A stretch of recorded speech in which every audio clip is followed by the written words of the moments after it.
Good evening, everybody, and welcome into this WVUA 23 News and Sports Special. I'm WVUA 23 Sports Director Gary Harris. Tonight, a conversation with former Alabama All-American defensive lineman and New York Jets great Marty Lyons. Lyons is now the color analyst for the New York Jets radio network, and he is also one of the greatest players in Alabama football history. In this conversation, we're going to cover a number of subjects tonight, including his playing time under Coach Bryant, the 1978 goal line stand as Alabama won the national championship with a victory in the Sugar Bowl over Penn State, his NFL career, and a moment in his NFL career that is very disappointing to him. He was involved in the injury of his former Alabama teammate Dwight Stevenson when Stevenson played for the Dolphins and Lyons played for the Jets. That ended Stevenson's NFL career. He'll talk about that and much more. In this first segment, we're going to talk about Marty coming back to visit the campus here at the University of Alabama. Also, that 1978 season in the goal line stand. Here, the first part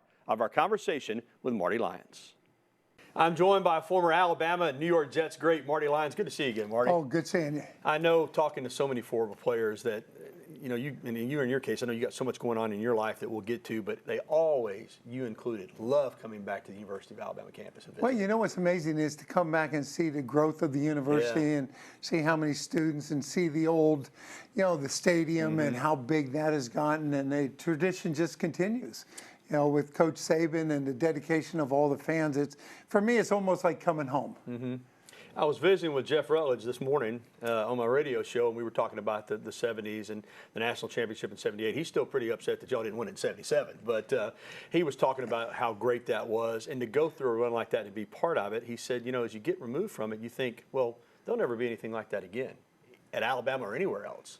And now with Nick Saban, history's kind of repeating itself. This run that he's on, very similar to the run that Coach Bryant went on in the 70s. Are you as amazed as I am that what Alabama's been able to do? You know what? Not really. I think that the one word that keeps popping up is tradition. Right. And I remember Coach Bryant used to say that you're not just playing for the guy alongside of you, you're playing for the guy that wore that jersey. Right.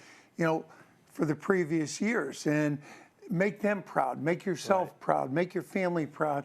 And we even won one game my sophomore year, and Coach Bryant wasn't happy with the performance. At the end of the game, we all went in the locker room. We took a knee. Coach Bryant said, I don't know why you're so happy, but we're going to play this game over. And we went back and had a scrimmage on Sunday. My goodness. And we won the game. Yeah. But Coach Bryant knew that expectations were high, and he wanted the players to take the responsibility and hold yourself accountable, not just to him, not just to his coaching staff, but to the guy you lined up alongside of. So in essence, what you're saying is when you have tradition, when you have passion, when you have so many people that football is this important to, that there's always a chance to get to that championship level time and time again. Without a doubt. I think there's always a chance, but it takes hard work. It takes dedication. It takes paying the price. It takes believing in yourself. And sometimes when you can't believe in yourself and you can't create your own vision, you need a Nick Saban, you need a Coach Bryant that can go in there and tell you, hey, son, you can be this good. You can be a part of the national championship team. This is what we're going to do. And he enables these athletes to create the vision, take the talent, understand it, and he takes them from point A to point B. And it's surprising. There's only a few coaches that I've been around that had that type of talent, had that type of ability to be that visionary. Coach Bryant, Coach Saban, and of course in the NFL, I was very fortunate to work with Bill Parcells, and Bill had it. Yeah. 1978, Alabama was a hungry football team. In 1977, just the one loss to Nebraska. I know you guys felt like you were the best team in the country that year. Well, we should have been, but you know what? Notre Dame, they beat Texas, and they jumped all the way from, what, fourth or fifth to number one. It happened. I remember being with my roommate, Murray Legg, and we thought that, if we just beat Ohio State, Woody Hayes, and beat them convincingly. I think it was 36-6. Yeah. And we thought that, with all those other teams losing, we just might move up. And Notre Dame jumped all the way in front of us. So I think that we had something to prove. Yeah. Our senior year, and of course we lost that one game early in the season, and we were able to regroup. Yeah, so 78, you regroup, you get it undefeated Penn State in the Sugar Bowl, and I know you talk about this a million times. I've even asked you about it, but we have to relive it. The national championship, not that you wouldn't have still won the game had they scored, but in essence, it came down to the goal line stand. Don McNeil's play on third down, then on fourth down, the famous stop when they tried to go over the top. Urban legend has it that you told, was it Fusino, the quarterback? Right, Chuck Fusino. Yeah, that you better pass. Is that a true statement? You know, it's a fair statement, and I didn't mean it to be, really basically joking with him. Right. We were both outside, and we were both looking down the line, and the official was there, and he just kind of said to me jokingly, he goes, "How far is it?" And I went about that far, and he goes, "Well, what do you think?" And I said, "I think you better throw the ball." Now that was the extent of the conversation. There was no screaming back and forth over the line of scrimmage, and when the ball was snapped, Barry Krause came over the top. Murray Lake came from one side. Rich Wingo came from the other side. And David Hanna, submarine. But the guy that didn't get any credit was Mike Clemens. Mike Clemens was a corner that came off the corner, and as Mike Gooman went to jump, Mike Clemens had him. So you had no momentum going up. You had David going down, and you had Barry coming up making the perfect stop.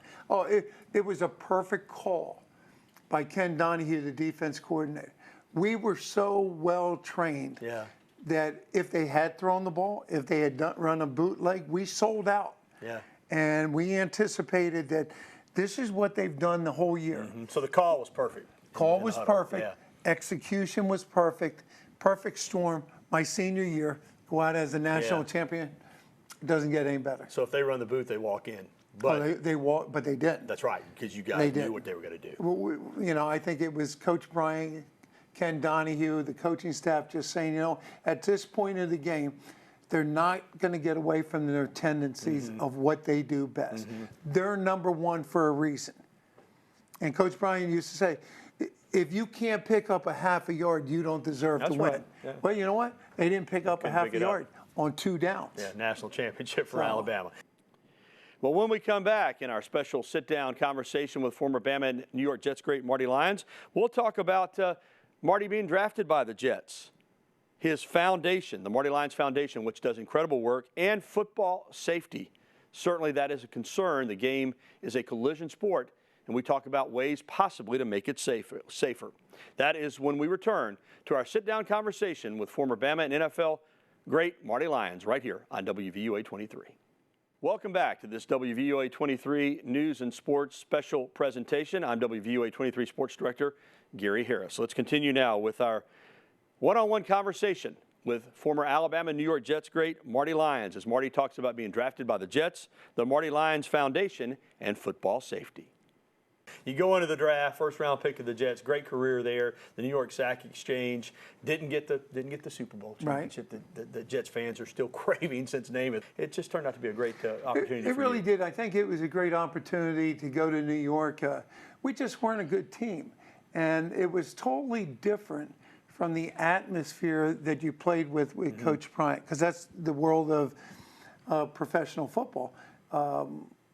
If you lost, it was no big deal. You were still getting paid. The attitudes were different. And then, you know what, in the early 80s, it started to change, and the mentality started to change. And we got close. We went to AFC Championship game. We lost to Miami. And at that point, they gave you a little pat on the back, and they said, hey, don't worry, we'll get them next year.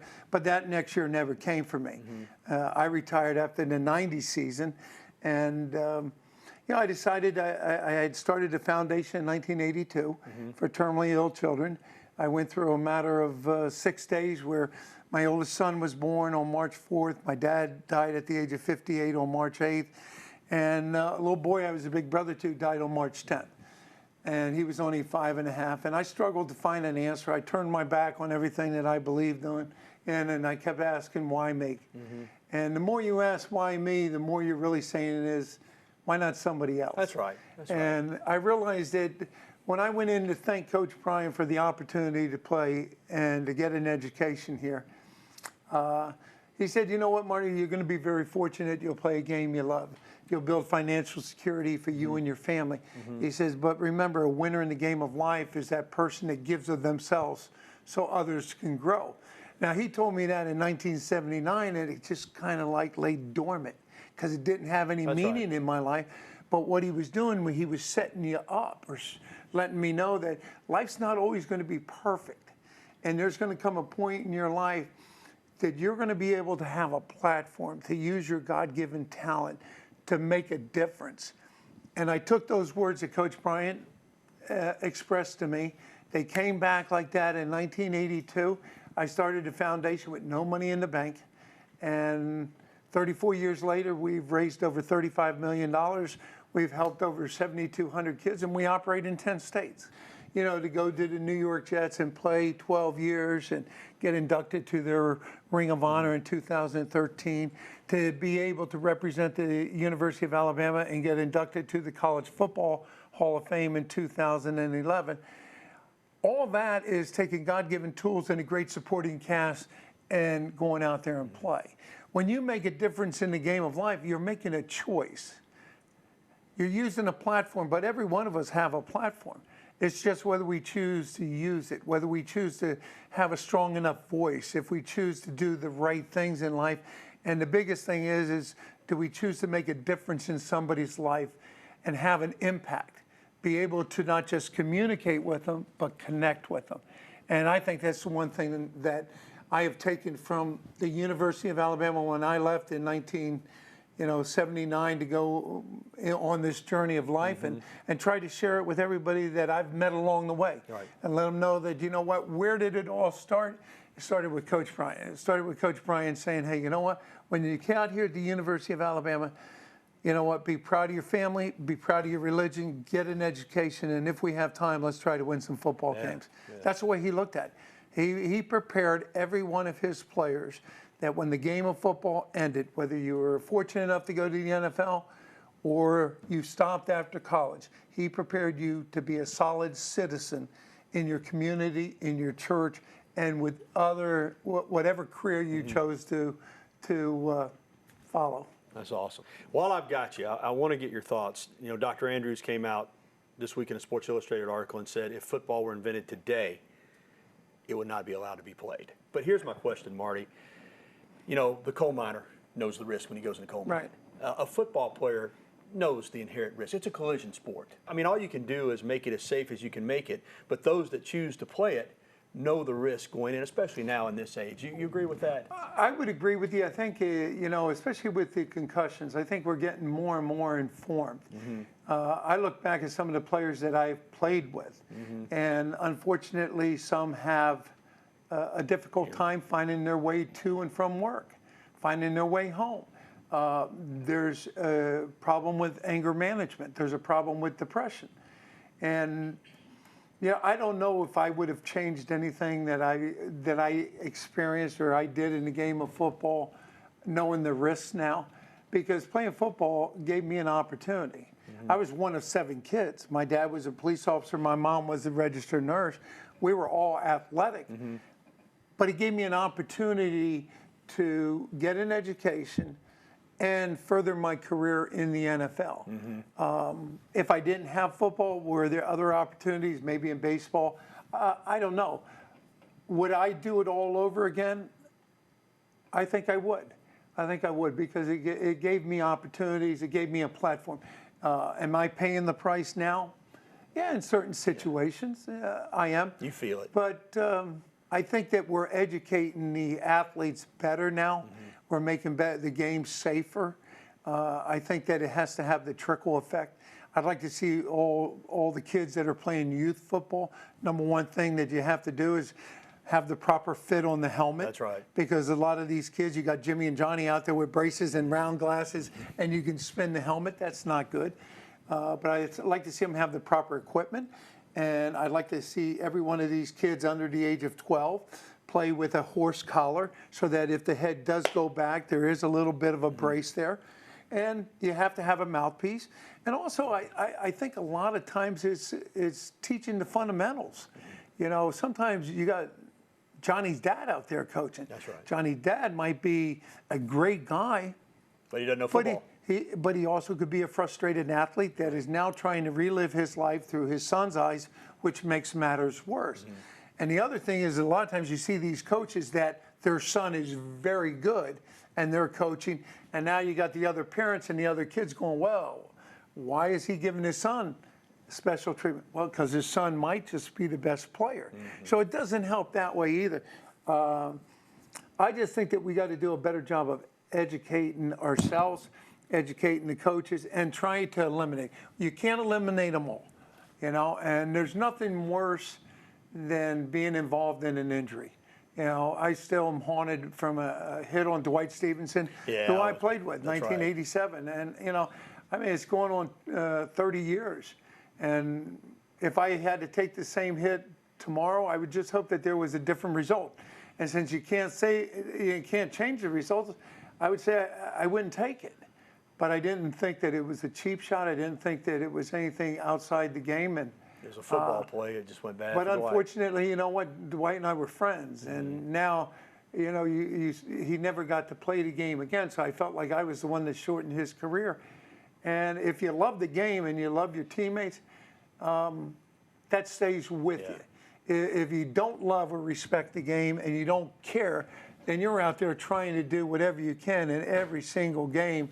You know, a situation like that could happen. Yeah, I know that was hard on you because that was your former teammate, best center in the game at the time. Exactly, and I've talked to Dwight many times, and you know, and as many times as he's told me, hey, don't worry about it, forget about it. I understand it was a clean shot, this and that. You know, all that can be said. Yeah. But still, in the back of your mind, you just go, what if I didn't? Yeah. But Marty is a very interesting man, a great football player, but just as interesting off the field. And when we return to our in-depth conversation with Marty Lyons, we're going to talk about finishing up his degree here at the University of Alabama. It's a promise he made to Coach Bryant. Also, Alabama's on a run very similar under Nick Saban to what Marty Lyons was a part of under Coach Bryant in the 70s. We'll discuss those topics with Marty Lyons on our special WVUA 23 News and Sports in-depth conversation with the former Bama and New York Jets great. We'll be back after this. Welcome back to our special conversation with Marty Lyons. In this segment, we're going to talk about Marty finishing up his degree, a promise he made to Coach Bryant, and Alabama's run under Nick Saban, how it compares to the one he was a part of under Coach Bryant. I know how much you love university. I want to ask you about coming back to get your degree and you know, what that meant to you. Well, I think the first thing that it meant was, you know, I fulfilled a promise to Coach Bryant. That's right. When I left, you know, when I went in there to thank him, he shook my hand and he made me promise that one day I would come back. And I went into the NFL, and then life in the NFL just happened. It went by fast. And then, you know, then I started having children. I got 4 children. And I have 2 grandchildren. And then you get into the private sector of doing work, and it just started catching up. And then when Coach Bryant died in '83, and every speaking engagement that I do, and every motivational talk that I give, I tell people you have to be a man of your word, be a man of integrity. If you say you're going to do something, do it. And I was fortunate that when I came back here, and I sat with all the different professors, and I said, you know what? I'm at the point in my life I want to get it. Now we got to figure out how to get it, because I do have a full-time job. I do have other stuff that I'm doing. So we set up a schedule where I would take 3 hours during the football season because I work for the Jets, 6 hours in the off season, 3 hours during the summer. So in the process of 2.5 years, you had Dr. Witt, Dr. Wright, everybody came, and it was a team effort, and said, you know what, we're going to help you. Dr. Wright flew to New York and met me for 3 hours. Incredible. And he kept saying to me, you know, first thing he said, why do you want to get it? And I said, because I promised Coach Bryant. He said, second, what are you going to do after you get it? I said, I'm going to feel good. Yeah. And to be honest with you, now that I'm a couple of weeks away and I've finished all the courses, you feel good about it. Yeah. And I don't know if I would have had that same feeling 30 years ago, 40 years ago, if I had graduated on time. Right. Because life was moving so fast. You get it, oh, great, you know, now you're in the NFL.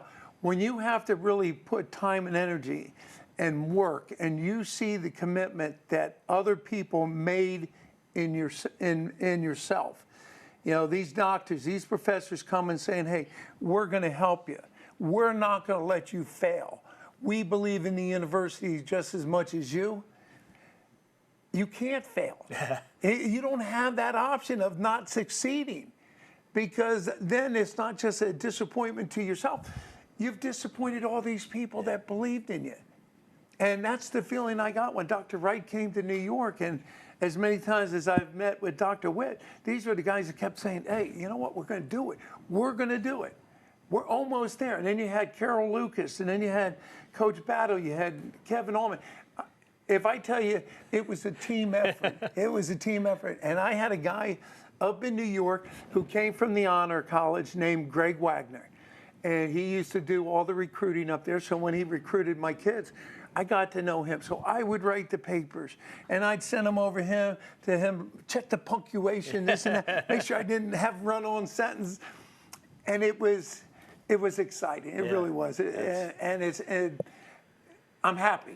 Yeah, quite an accomplishment. All right, final thing. We got to wrap it up because I know your focus is with the Jets, and you're preparing Fridays and Saturdays to be on the broadcast. But I don't know how much college football you watch, but I know you keep up with Alabama. You see anybody, whether it's Auburn or the SEC championship game, the playoff, you see anybody beating this team? I know there are teams that are capable of it if they don't play their best. Well, I think you said it right. They're capable of losing.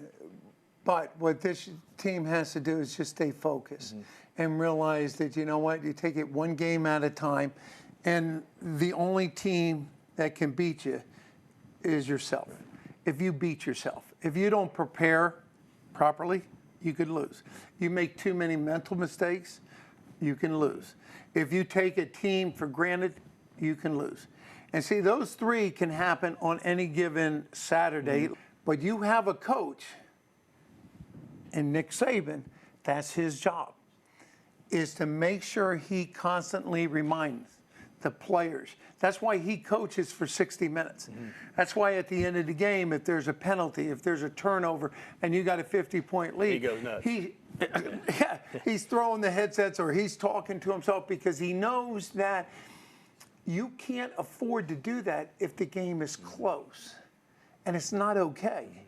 You know, it's not okay to make those mistakes, because it's not, you know, it's a team sport. There's so much that goes into it, from the guys that practice every day, and the guys that are on the scout team, the guys that are preparing you to play the best game so that Alabama wins.